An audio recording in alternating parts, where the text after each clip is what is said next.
Nous sommes ici pour soutenir Axel Bernard, qui est notre conseiller communal PTB, car ce soir, la commune de Schaerbeek va voter le budget communal. Plusieurs propositions de ce budget sont tout à fait antisociales et vont nuire à la plupart des Schaerbécois.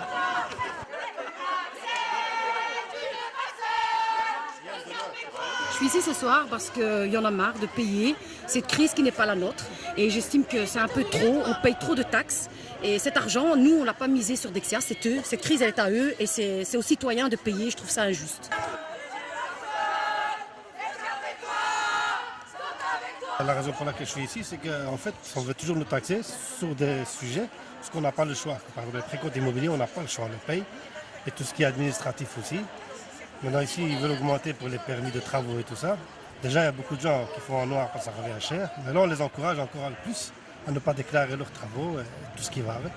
Moi, je suis maman d'une petite fille qui va bientôt rentrer à l'école et concrètement, il y a pas mal de frais qui vont augmenter suite à ce nouveau budget s'il est voté ce soir, et notamment les frais de cantine, les frais de garderie et probablement d'autres frais encore. Personnellement, je n'ai pas de voiture, mais je pense que tout Schaerbécois a le droit de se garer et par exemple faire payer les cartes de stationnement, je trouve ça scandaleux.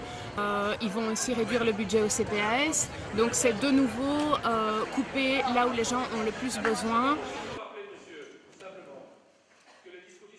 Ce bourgmestre, en lisant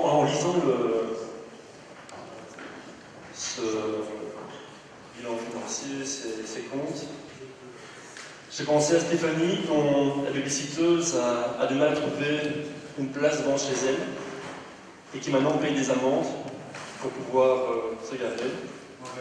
J'ai pensé à Nacera, qui va avoir des frais de garderie et des frais du repas de ses enfants qui vont augmenter.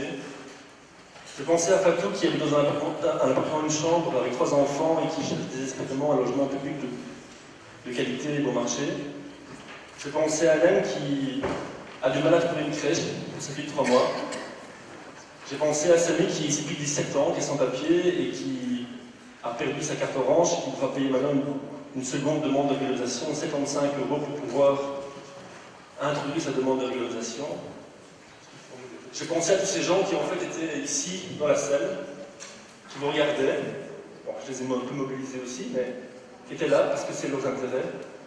Et à tous ces gens, en fait, des promesses ont été faites, des promesses électorales, et le budget 2013 montre que toutes ces promesses n'étaient que des mots.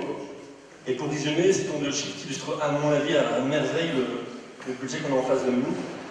On retire 500 000 € au CPS, mais on augmente le budget de la zone de police de plus d'1 million d'euros. Quel bon résumé du projet de cité qui est contenu dans ce budget qu'on va nous présenter aujourd'hui.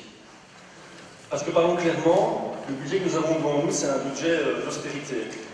Un budget qui fait payer durement la crise à la population et qui est la conséquence, à mon avis, de facteurs. Un, parlons clairement, la mauvaise gestion des erreurs du passé. Et les erreurs du passé, je pense par exemple à l'aventure d'Exia et la recapitalisation du holding communal, décidée en 2009, M. Deherdt, en 2009, par votre investigation et votée par tous les partis politiques qui sont ici présents sur la table.